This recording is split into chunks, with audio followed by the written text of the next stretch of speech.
Okay, numericals based on Ostwald's dilution formula.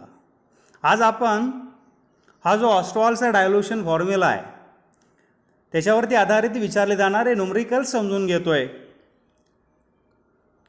कारण numericals जे आहेत ते एक्झामिनेशनमध्ये आपल्याला सोडवता आले पाहिजेत. त्या पद्धतीनं या टॉपिकमध्ये जे काय असणारे न्यूमरिकल्स ते न्यूमरिकल्स आपण आज विचारात घेतोय.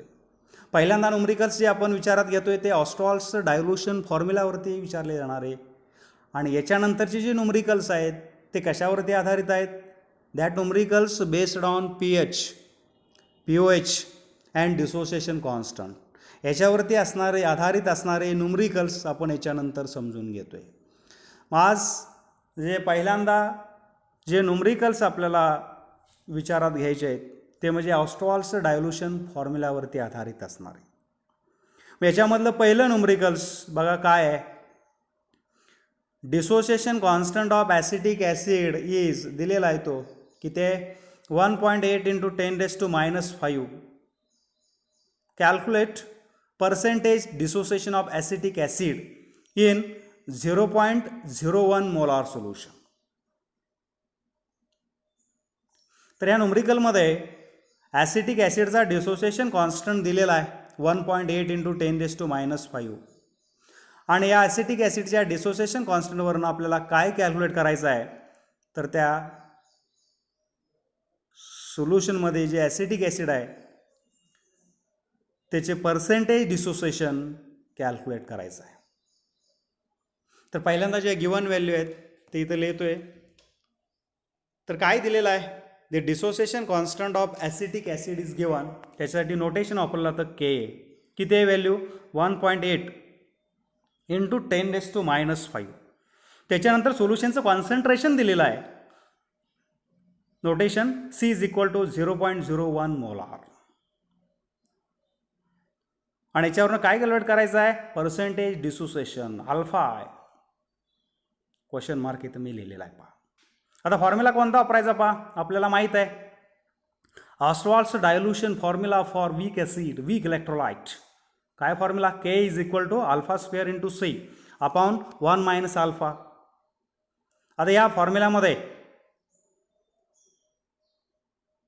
1 - अल्फा ही जी टर्म आहे ती आपण काय घेतो 1 - alpha is approximately equal to 1 because degree of dissociation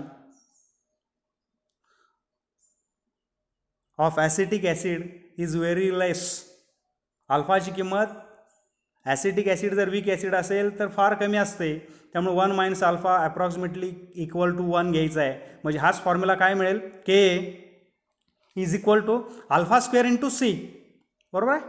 आपल्याला अल्फा कॅल्क्युलेट करायचा आहे. इक्वेशन मी रिअरेंज करतो. Therefore α² is equal to K upon C मिळेल. मग अल्फा बरोबर काय मिळेल alpha is equal to √K upon C मिळेल. इक्वेशन इथे व्हॅल्यू सबस्टिट्यूट करतोय बघा ह्या इक्वेशनमध्ये. मग इक्वेशन काय मिळेल alpha is equal to √ dissociation constant काय 1.8 × 10⁻⁵ अपॉन 1 × 10⁻². आता ही जी 10⁻² ती डिनॉमिनेटरला टर्म आहे ती मी न्यूमरेटरला ट्रान्सफर करतो. म्हणजे काय मिळेल आपल्याला equation alpha is equal to √1.8 × 10⁻⁵ × 10⁻². According to rule of index घातांकाच्या नियमानुसार 10⁻⁵ × 10⁻². काय शिल्लक राहील 10⁻³ म्हणजे कायच मिळेल equation alpha is equal to √1.8 × 10⁻⁴. आता आपल्याला या संख्येचं स्क्वेअर रूट वर्गमूळ घ्यायचं आहे. मग वर्गमूळ याचं फाइंड आउट करत असताना ही जी 10⁻² जी टर्म आहे ती नेहमी इवन सम असावं लागते. म्हणून मी काय करतोय हा जो डेसिमल पॉईंट आहे तो उजवीकडे फक्त एक अंक सरकवतोय. मला हीच किंमत अशी लिहिता येईल इज इक्वल टू √18 × 10⁻⁴. बरोबर आहे का. एक अंक दशांशचिन्ह उजवीकडे सरकवल्यानंतर 10⁻³ काय होईल 10⁻⁴ होईल. मग √18चं तुम्ही रूट बघू शकता लॉग टेबलमध्ये. ते रूट काय आहे 4.242 into root of 10⁻⁴. 10⁻⁴ square root काय 10⁻². म्हणजे अल्फा बरोबर काय मिळेल आपल्याला उत्तर? Alpha degree of dissociation is equal to 4.242 into 10⁻² मिळेल. बरोबर आहे. पण आता हेच अल्फा हेच डिग्री ऑफ डिसोसिएशन आपल्याला पर्सेंटेजमध्ये विचारलेलं आहे. मग percentage dissociation is equal to काय फॉर्म्युला? Alpha into 100. त्या अल्फाला 100नं गुणायचं, तुम्हाला पर्सेंटेज डिसोसिएशन मिळेल. Therefore percentage dissociation is equal to 4.242 into 10⁻² into 100 म्हणजेच काय असतं 10⁻². 10⁻² इंटू 10⁻² कॅन्सल होईल. शेवटी पर्सेंटेज डिसोसिएशन काय मिळेल? Is equal to 4.242%. म्हणजे ॲसिटिक ॲसिड त्या 0.01 मोलार सोल्युशनमध्ये 4.242% एवढं ते डिसोसिएट झालेलं आहे. याला आपण पर्सेंटेज डिसोसिएशन म्हणतो. Okay, this numericals will be asked for 2 marks. And second numerical, दुसरं न्यूमरिकल काय बघा? Acetic acid is 5% ionised in its decimolar solution. Calculate the dissociation constant of acid. Numerical read केल्यानंतर तेच न्यूमरिकल मी समजून सांगतोय काय दिलेलं आहे आणि काय विचारलंय पहा. ॲसिटिक ॲसिड डेसिमोलार सोल्युशनमध्ये 5% एवढं आयोनाइज होत आहे. मग 5% आयोनाइज होत असेल तर आपल्याला त्याच ॲसिडची ॲसिटिक ॲसिडचा डिसोसिएशन कॉन्स्टंट विचारलेला आहे. बरोबर आहे. म्हणजे व्हॅल्यू दिलेले आहेत ती पहिल्यांदा लिहितोय. Acetic acid is 5% dissociated in its किती मोलार सोल्युशन आहे? In its decimolar solution. बरोबर आहे. याच्यावरून आपल्याला अल्फा कॅल्क्युलेट करता येईल. Alpha is equal to formula माहीत आहे, percentage dissociation divided by 100. Therefore alpha is equal to किती टक्के पर्सेंटेज डिसोसिएशन आहे? 5. Therefore alpha is equal to 5 upon 100. मग अल्फा इज इक्वल टू काय मिळेल? Alpha is equal to 5 into 10⁻² मिळेल. याला म्हणायचं डिग्री ऑफ डिसोसिएशन. म्हणजे अल्फा आपल्याला मिळाला. कॉन्सन्ट्रेशन आपल्याला माहिती आहे डेसिमोलार म्हणजे 1/10 असतं, सेंटीमोलार म्हणजे 1/100 असतं, मिलीमोलार म्हणजे 1/1000 असतं. तसं डेसिमोलार म्हणजे 1/10. म्हणजे कॉन्सन्ट्रेशन सोल्युशनचं किती असणार आहे? Concentration is equal to 0.1 molar असणार आहे. म्हणजे कॉन्सन्ट्रेशन माहीत आहे, अल्फा माहीत आहे, सोपं आहे. डिसोसिएशन कॉन्स्टंट कॅल्क्युलेट करता येईल. बरोबर आहे. K therefore formula is equal to काय मिळेल? फॉर्म्युला आपल्याला के इज इक्वल टू काय वापरतोय? Alpha square into C upon 1 minus alpha. Ostwald dilution formula इथं वापरलेला आहे. पण आता पहा या ठिकाणी 1 मायनस अल्फा जी टर्म आहे ती मात्र ॲप्रॉक्सिमेटली इक्वल टू 1 मी घेत नाही आहे. इथं अल्फाची व्हॅल्यू दिलेली आहे तिथं मी सबस्टिट्यूट करतो आहे. Therefore K is equal to 5 into 10⁻² bracket square into concentration किती आहे? 10⁻1 आहे डिवायडेड बाय 1 मायनस अल्फा किती आहे? 5 इंटू 10⁻². बरोबर आहे. Therefore K is equal to square of 5 5चा वर्ग किती? 25 इंटू स्क्वेअर ऑफ 10⁻² किती असतं? इंटू 10⁻4 इंटू कॉन्सन्ट्रेशन किती आहे? 10⁻1 आहे डिवायडेड बाय 1 मायनस 5 इंटू 10⁻². म्हणजे तीच टर्म फ्रॅक्शनमध्ये काय लिहिता येईल? 0.05. बरोबर आहे. इज इक्वल टू 25 न्युमरेटरची टर्म मी सांगतोय 25 इंटू 10⁻5. बरोबर आहे का? डिवायडेड बाय 1 मायनस 0.05 म्हणजेच किती असतं? 0.95. आता ह्या दोन्हीचा जर रेशो घेतला आपण लॉग टेबलच्या साहाय्यानं 25/0.95 त्याचा रेशो किती असतो? 26.31 असतो. Therefore dissociation constant K is equal to simple calculation आहे पहा 26.31 इंटू रेस्टची टर्म तशीच राहील 10⁻5. आता या ठिकाणी मी हे जे डेसिमल पॉईंट आहे तो डावीकडे एक अंक सरकवतोय म्हणजे हेच व्हॅल्यू आपल्याला काय मिळेल? Dissociation constant K is equal to 2.631 into 10⁻4. म्हणजे याच ॲसिडचा डिसोसिएशन कॉन्स्टंट आपल्याला शेवटी काय मिळाला? Dissociation constant of acid is equal to 2.631 into 10⁻⁻⁴. आता याच्यानंतर आपण जे न्यूमरिकल्स घेतोय ते pH आणि pOच्या संदर्भात आहेत. यातलं पहिलं न्यूमरिकल बघा काय, the pH of A solution is 6.06. Calculate it's H+ ion concentration. तर आता या न्यूमरिकलमध्ये pH दिलेला आहे, तो किती आहे, 6.06 आहे. याच्यावरून त्या सोल्युशनमध्ये असणाऱ्या H+ आयनचं कॉन्सन्ट्रेशन कॅल्क्युलेट करायचं आहे, बरोबर आहे. तर आपल्याला pHचा फॉर्म्युला आहे, तो pHचा फॉर्म्युला मी पहिल्यांदा लिहितो आहे. pH is given by the formula, काय formula, pH is equal to negative logarithm to the base 10 of H+ ion concentration, बरोबर आहे. आता ह्या फॉर्म्युल्यामध्ये मायनस साइन आहे ते मी डावीकडे शिफ्ट करतो. इक्वेशन काय मिळेल, logarithm to the base 10 of H+ ion concentration is equal to minus pH. इथं pH व्हॅल्यू मी सबस्टिट्यूट करतो, काय pH 6.06. Therefore log of concentration of H+ ion is equal to minus 6.06. आता बघा,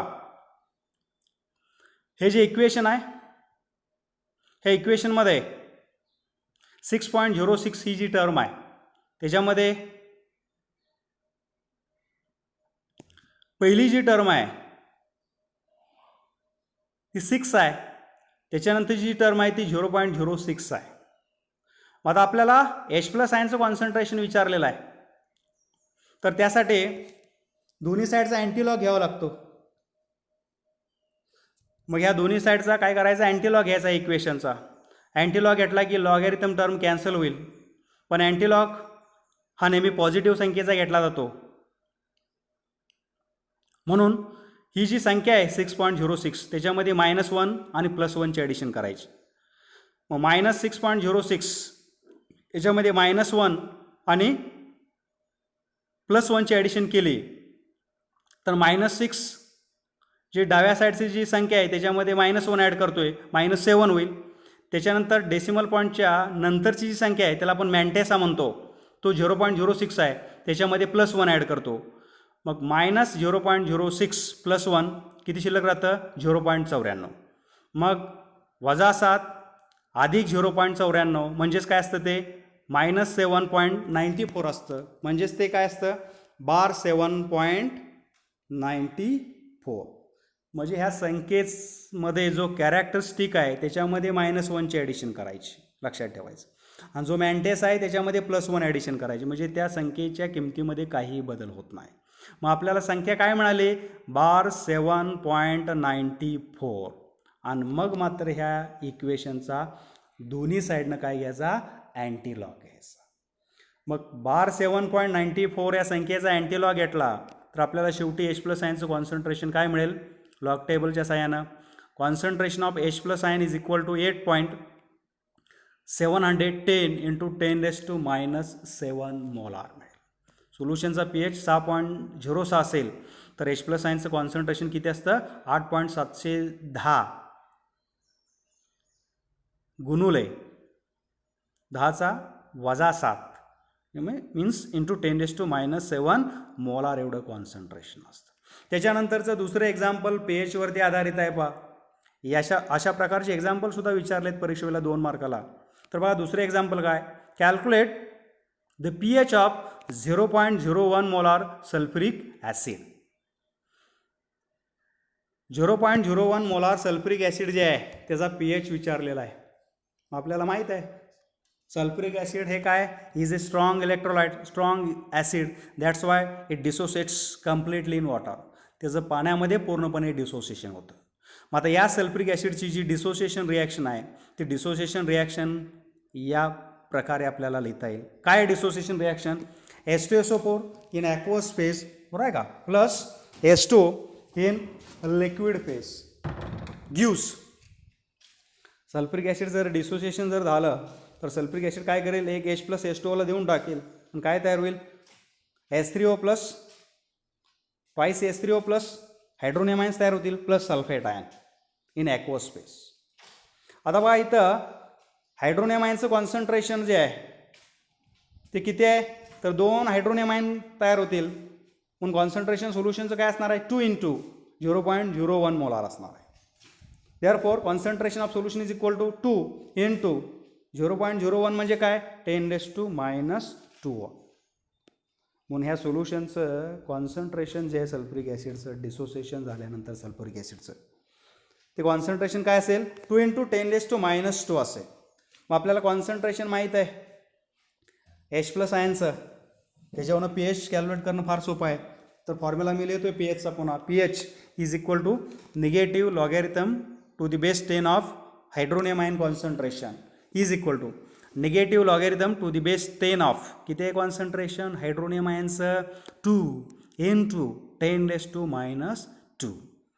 आता लॉगॅरिथमिक रूलनुसार आपल्याला ही टर्म सोडवायची आहे. Therefore pH is equal to negative logarithm base 10 of 2, इथं गुणाकाराचं चिन्ह आहे म्हणून लॉगॅरिथमची बेरीज होईल पहा, plus log to the base 10 of 10⁻² is equal to minus 2चा लॉग किती 0.3010 मायनस ब्रॅकेटमध्ये 0.3010 प्लस लॉगॅरिथमिक रूलनुसार लॉग ऑफ 10⁻² कशी लिहितो टर्म, पहिल्यांदा इंडेक्स लिहितो plus of -2 into log 10 to the base 10, बरोबर आहे का. Therefore minus in bracket minus outside the bracket आहे मायनस 0.3010 प्लस इंटू -2 -2, पण इथं लॉग 10 टू दी बेस 10ची किंमत किती आहे 1 आहे म्हणून आपण काय केलं आहे -2 घेतलेला आहे, बरोबर आहे. आता मायनस आहे ना ब्रॅकेटमधल्या टर्मला मी मल्टिप्लाय करतो, काय मिळेल इज इक्वल टू मायनस 0.3010 हा 2चा लॉग आहे minus minus +2. Therefore pH is equal to 2 - 0.3010 pH बरोबर 2 - 0.3010 बरोबर काय मिळेल शेवटी pH 1.6990. म्हणून 0.01 मोलार सल्फ्युरिक ॲसिड जे आहे त्या सोल्युशनचा pH किती आहे 1.6990 आहे. त्याच्यानंतरचं तिसरं इक्वेशन बघा काय आहे, तिसरं numerical pH of a weak monobasic acid is 3.2 in its 0.02 molar solution. Calculate its dissociation constant. Weak monobasic acid जे आहे त्याचा pH 0.02 मोलार सोल्युशनमध्ये किती आहे तर 3.2 आहे. आणि याच्यावरनं त्या मोनोबेसिक ॲसिडचा काय कॅल्क्युलेट करायचा आहे, calculate its dissociation constant. Dissociation constant काय करायचं आहे कॅल्क्युलेट करायचं आहे. म्हणजे व्हॅल्यू दिलेले आहेत ते मी पहिल्यांदा लिहितो. pH दिलेला आहे pH is equal to 3.2, concentration दिलेलं आहे 0.02 मोलार. आता 0.02 मोलार म्हणजेच काय असतं 2 × 10⁻² मोलार असतं. आणि याच्यावरनं काय विचारलेलं आहे डिसोसिएशन कॉन्स्टंट के. आणि याचबरोबर आपल्याला काय कॅल्क्युलेट करावं लागेल, डिसोसिएशन कॉन्स्टंट कॅल्क्युलेट करण्याच्या अगोदर काय कॅल्क्युलेट करावं लागेल तर त्याच वीक मोनोबेसिक ॲसिडची डिग्री ऑफ डिसोसिएशनच कॅल्क्युलेट करावं लागेल. म्हणजे आपल्याला अल्फासुद्धा कॅल्क्युलेट करावं लागेल. Therefore pH of solution is given by pH आपण पहिल्यांदा जो दिलेला आहे त्याच्या साईन H+ आयनचं कॉन्सन्ट्रेशन शोधतोय. म्हणून pHचा फॉर्म्युला काय pH is equal to negative logarithm to the base 10 of H+ ion concentration, बरोबर आहे का, दिलेला आहे फॉर्म्युला इथं पहा. देअरफॉर इक्वेशन मी रिअरेंज करतोय. Log of H+ ion concentration to the base 10 is equal to minus sign मी ट्रान्सफर करतो डाव्या साईडला minus pH is equal to minus of pH किती दिलेला आहे 3.2. आता बा H+ आयनचं कॉन्सन्ट्रेशन शोधण्यासाठी ही जी संख्या आहे याच्यामध्ये मायनस साईन आहे, तर त्यासाठी ही जी संख्या आहे याच्यामध्ये -1 + 1ची ॲडिशन करायची. Therefore log of concentration of H+ ion to the base 10 is equal to या संख्येमधला जो कॅरेक्टरिस्टिक आहे तो -3 आहे आणि मॅन्टेसा जो आहे तो -0.2 आहे. म्हणून कॅरेक्टरिस्टिकमध्ये -1ची ॲडिशन करतो आणि मॅन्टेसामध्ये +1ची इज इक्वल टू -3 -0.2 -1 +1 म्हणजेच काय -3 -1 काय मिळेल -4 आणि -0.2 +1 काय शिल्लक राहील 0.2 म्हणजेच -4 + 0.8 काय मिळेल संख्या बार 4.8 मिळेल. आता मात्र या संख्येचा काय घ्यायचा अँटीलॉग घ्यायचा. Taking antilog on both sides of this equation. Antilog घेतला की लॉग टर्म कॅन्सल होईल आणि शिल्लक काय राहील H plus ion concentration is equal to antilog of bar 4.8. मग बार 4.8 म्हणजेच काय असते संख्या 0.8 × 10⁻⁴ असते. मग 0.8 या संख्येचा अँटीलॉग किती आहे 6.310 आहे. मग शेवटी आपल्याला कॉन्सन्ट्रेशन काय मिळालं H प्लस आयनचं H plus ion concentration is equal to 6.310 × 10⁻⁴ molar मिळालं. बरोबर आहे. ओके. फॉर मोनोबेसिक ॲसिड ह्याची बेसिसिटी 1 आहे. नोटेशन काय HA reversible H plus plus A minus. Monobasic acid आहे बेसिसिटी 1 आहे. त्याच्यापासून एक H प्लस आणि एक A मायनस आयन्स एक कॅटायन आणि एक एनायन तयार होईल. Therefore H plus ion concentration is equal to alpha × C. Formula माहीत आहे. Therefore alpha is equal to काय मिळेल concentration of H plus upon C. बरोबर आहे. व्हॅल्यू इथं मी सबस्टिट्यूट करतोय. H प्लस आयनचं कॉन्सन्ट्रेशन किती आहे 6.310 × 10⁻⁴ मोलार आहे डिवायडेड बाय कॉन्सन्ट्रेशन किती आहे सोल्युशनचं 2 × 10⁻². मग आपल्याला अल्फा मिळेल काय 3. दोन्हीचा रेशो घेतला तर डिग्री ऑफ डिसोसिएशन काय मिळेल 3.155 × 10⁻² मिळेल. 10⁻⁴ × 10⁻², शिल्लक काय राहील 10⁻². मग ह्या सोल्युशनमधला हा जो मोनोबेसिक ॲसिड आहे त्याची जी डिग्री ऑफ डिसोसिएशन आहे ती किती मिळेल 3.155 × 10⁻² मिळेल. आता याच्यावरनं डिसोसिएशन कॉन्स्टंट आपल्याला शोधायचा आहे. त्यासाठी फॉर्म्युला माहीत आहे dissociation constant is equal to α² × C. Therefore dissociation constant is equal to अल्फाची व्हॅल्यू इथं सबस्टिट्यूट करतोय 3.155 × 10⁻² ब्रॅकेट स्क्वेअर इंटू कॉन्सन्ट्रेशन किती आहे 2 × 10⁻² आहे. Therefore dissociation constant is equal to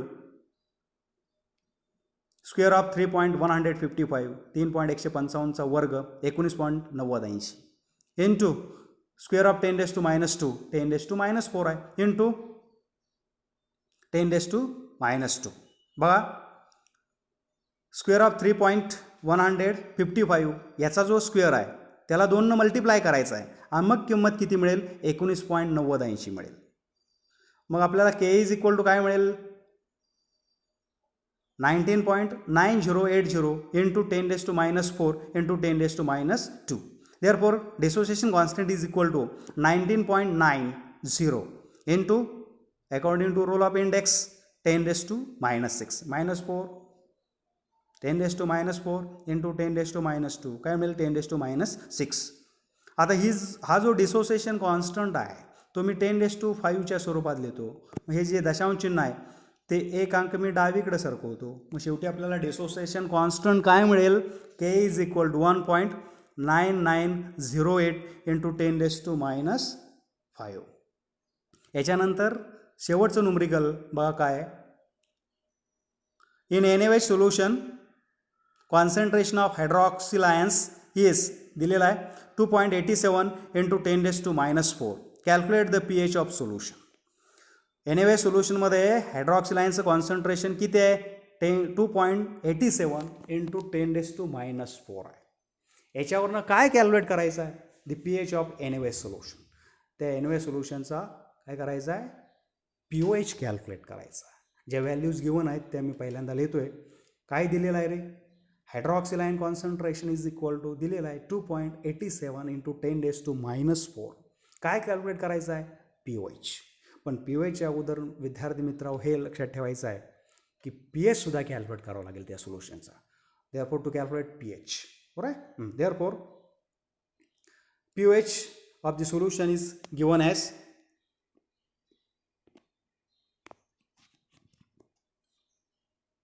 pH is equal to formula काय pH is equal to negative logarithm to the base 10 of hydroxyl ion concentration. हा formula आहे. याच्यामध्ये हायड्रॉक्सिलाईनचं कॉन्सन्ट्रेशन मी सबस्टिट्यूट करतो आहे is equal to negative logarithm to the base 10 of 2.87 into 10⁻⁴ बरोबर. आता लॉगॅरिथमिक रूलनुसार आपल्याला ही टर्म सोडवायची आहे is equal to negative logarithm to the base 10 of 2.87 plus log to the base 10 of 10⁻⁴ बरोबर आहे इज इक्वल टू मायनस 2.87चा log आपण बघतोय किती आहे 0.4579 प्लस इंटू आता ही टर्म काय मिळेल आपल्याला -4 into log to the base 10 log 10 to the base 10 मिळेल बरोबर आहे is equal to minus 0.4579 minus plus into minus -4 into 1 का लिहिलं लॉग 10 टू द बेस 10ची किंमत किती असते 1 असते is equal to minus 0.4579 plus 4. आता या दोन संख्येची जर वजाबाकी केली तर शेवटी POH काय मिळेल आपल्याला POH इज इक्वल टू 3.5421 3.5421 हा त्या सोल्युशनचा POH असणार आहे.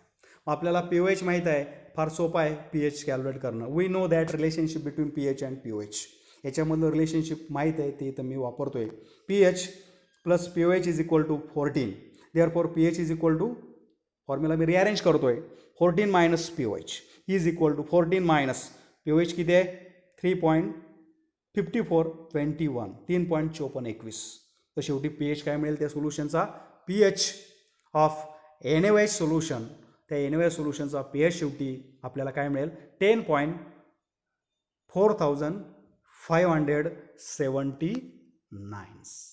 So these are the numericals that are based on Ostwald's dilution formula, pH, POH and dissociation